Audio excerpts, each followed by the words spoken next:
உங்கள் இல்லங்களில் வந்து உங்கள் உள்ளங்களை உயிர்ப்பிப்பது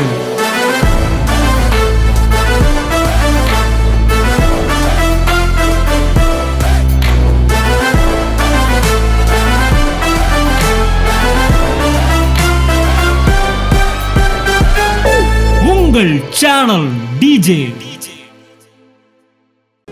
கர்த்தருடைய நாமத்திற்கு மகிமை உண்டாவதாக. என்னையும் இந்த இடத்துல சாட்சியை நிறுத்தின தேவனுக்கு நன்றி சொல்கிறேன். இந்த சாட்சி நான் முன்னாடியே சொல்லியிருந்துருக்கணும்.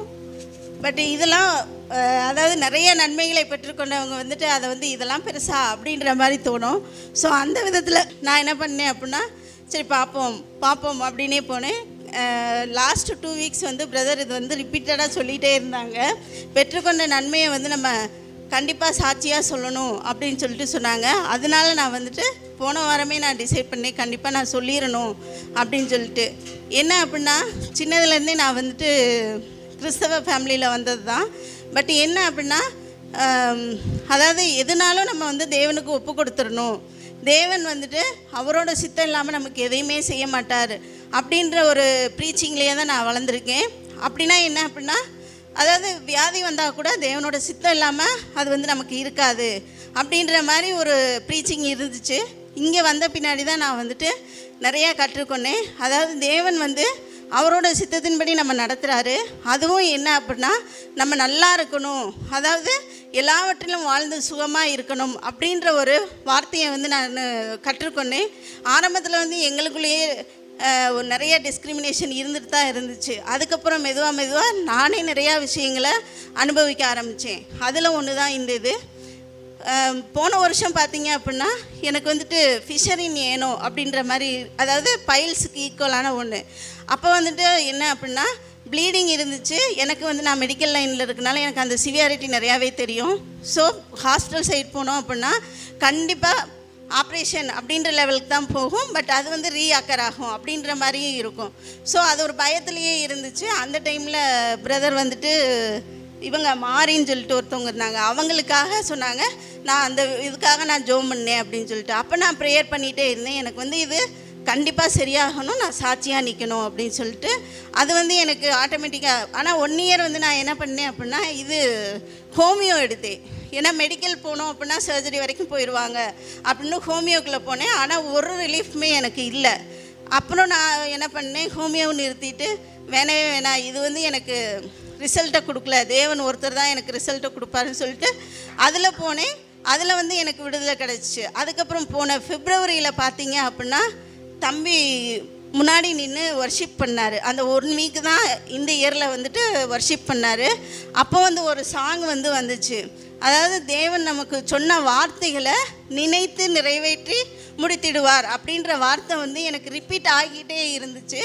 அப்புறம் அதே வீக் பிரதரும் என்ன சொன்னார் அப்படின்னா, விசுவாசம் நம்பிக்கை ரெண்டுக்கும் கண்டிப்பாக டிஃப்ரென்ஸ் இருக்குது அப்படின்ற ஒரு மெசேஜ் அந்த வீக்லேயே இருந்துச்சு.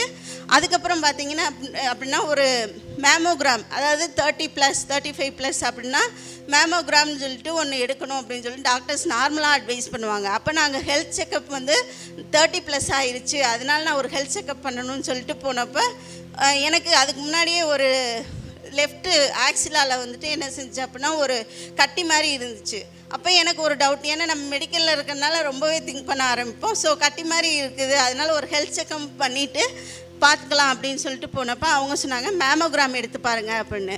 எனக்கு ஒரு பயம், அதில் பாசிட்டிவாக இருந்துச்சு அப்படின்னா எவ்வளவோ ட்ரீட்மெண்ட்லாம் இருக்குது அப்படின்னு சொல்லிட்டு ஒரு 6 months நான் அப்படியே தள்ளிட்டேன். அதுக்கப்புறம் பிப்ரவரியில் பார்த்தீங்க அப்படின்னா எனக்கு கொஞ்சம் பெயின், நிறையா சிம்டம்ஸ் இதெல்லாமே இருக்க ஆரம்பிச்சிச்சு. அப்போ நான் போய் மேமோகிராம் எடுத்து பார்த்துருவோம், பாசிட்டிவாக இருந்தாலும் சரி நெகட்டிவாக இருந்தாலும் சரி, அதுக்கப்புறம் யோசிச்சுக்கலாம் அப்படின்னு சொல்லிட்டு. அப்போ மேமோகிராம் போகிறப்போ பாசிட்டிவ் அப்படின்றது இந்த ரிசல்ட் நான் வச்சுருக்கேன். மார்ச்சில் போய் நாங்கள் பண்ணுறோம்.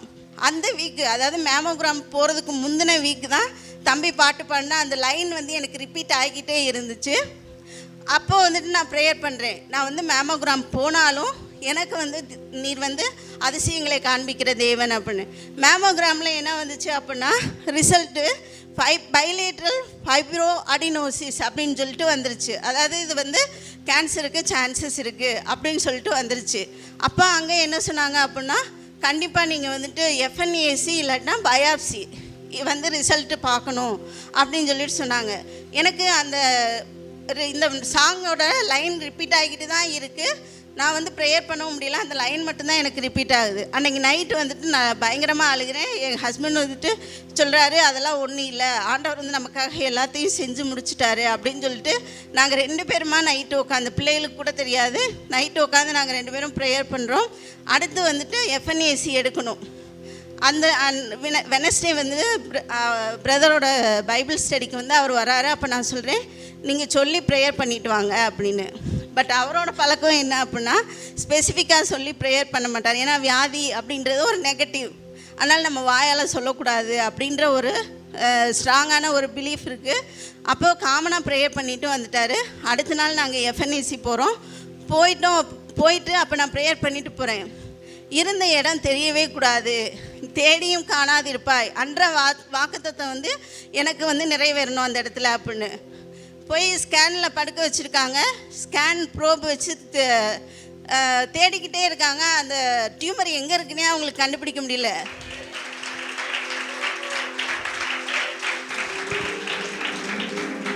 ஏன்னா அந்த டாக்டருக்கே டவுட் வந்துருச்சு. மெயினாக நான் போனது என்ன அப்படின்னா லெஃப்ட் சைடு ப்ராப்ளம் இருக்குதுன்னு. ஆனால் ரிசல்ட் வந்திருக்கிறது என்ன அப்படின்னா ரைட் சைடில் தான் டவுட்ஃபுல்லான ஒரு டியூமர் இருக்குது அப்படின்னு சொல்லிட்டு, அதனால் ரைட் சைடு வந்து எஃப்என்ஏசி எடுக்கணும்னு சொல்லிட்டு ப்ரோப் வச்சு தேடுறாங்க.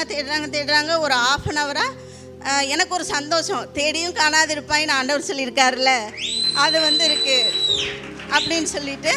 ஆனாலும் அவங்க வந்து எனிவே அது ப்ரொசீஜர் அப்படின்றதுக்கு ஏதோ ஒரு இதில் பயாப்சி இது எஃப்என்ஏசி எடுத்து, அதாவது நீடில் ஆஸ்பிரேஷன் அதை எடுத்து டெஸ்ட்டுக்கு அனுப்பிட்டாங்க. அனுப்பின பின்னாடியும் எனக்கு ஒரு பயம், அது பாசிட்டிவாக வந்துடுமோ அப்படின்னு சொல்லிட்டு நாங்கள் அந்த சண்டேவும் பிரதர்கிட்ட ப்ரேயர் பண்ணிட்டு தான் போனோம். அதுக்கப்புறம் அடுத்த டியூஸ்டே தான் ரிசல்ட் வந்துச்சு.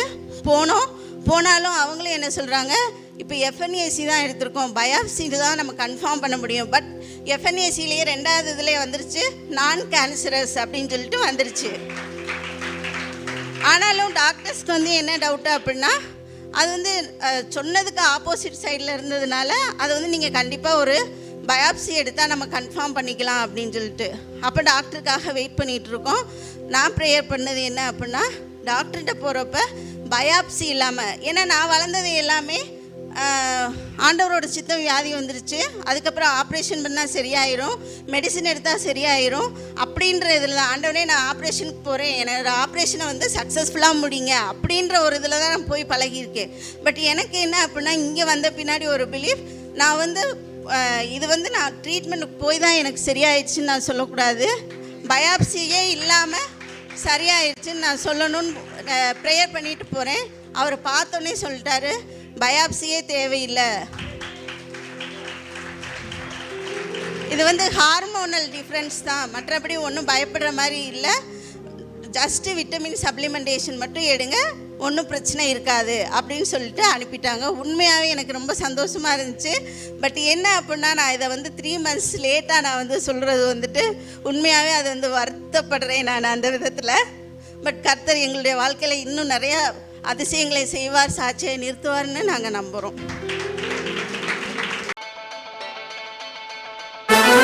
உங்கள் இல்லங்களில் வந்து உங்கள் உள்ளங்களை உயிர்ப்பிப்பது